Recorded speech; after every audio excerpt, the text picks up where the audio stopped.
Monday morning goes to the Grammys. Here again is Jane Pauley. Tonight's Grammy Awards will feature a brand new category, Best Soundtrack for Video Games. Music that Connor Knighton tells us has come a long way. A very long way.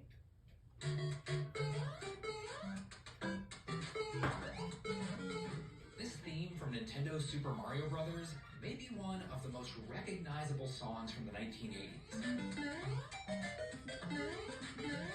Barely a minute long, it has been played on loop in living rooms for countless hours. But in the decades since its release, video game music has significantly leveled up.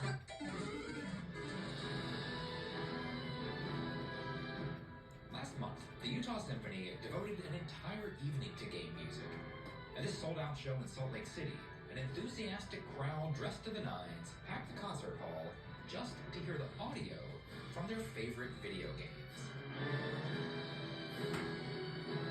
You're listening to it when you play the game, obviously. Do you find yourself listening to it when you're not playing the game? Oh yeah, it's a huge part of my music taste.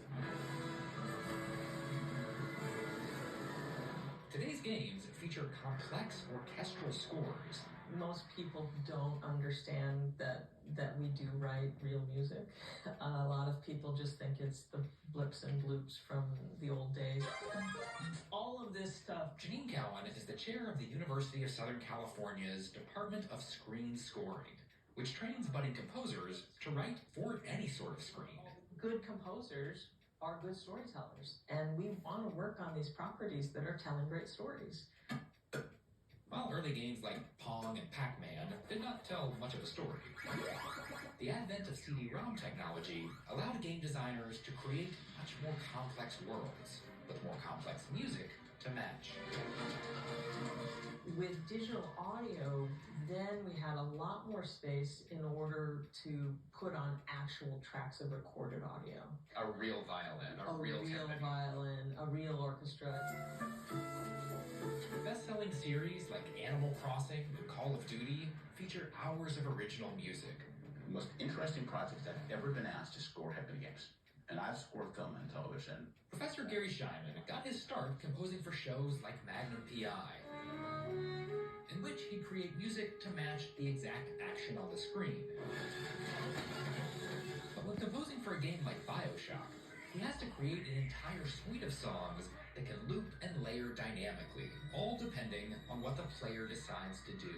What one player takes 5 minutes from get to point A to point B, another player may take 60 seconds. But if we're scoring it, how do we score that so that each player has a scored experience that feels natural? Game music has its own set of challenges, and this year, for the first time ever, its own Grammy category. That's great, though. It really does set a mood right off the bat. Thanks. Christopher Tin's music for the game Old World is one of 5 albums competing tonight for Best Score Soundtrack for video games and other interactive media. Does this feel like a significant moment for video game composers? Oh, it absolutely is a significant moment. I mean, for one thing, we finally get the recognition that we deserve because there's a lot of great music being written for games, as any gamer will tell you. Back in 2011, Tin made history as the first composer to win a Grammy for a piece of music originally written for a video game.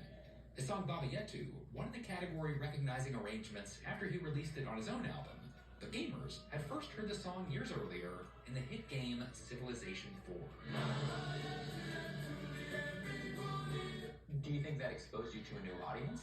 It absolutely did, yeah. I mean, my audience was much smaller prior to me being involved in games, but suddenly being able to write a theme song for such a high-profile franchise like Civilization really put my music in front of a lot of people. Worldwide, an estimated 3 billion people play some form of video game. And even after they beat a game, they may keep playing the music. For the composers who create that music, tonight, the Recording Academy starts keeping score. What's nice is that now, every year moving forward, a video game composer will get a Grammy statue, and that's a nice thing to see. The VGA Tour returns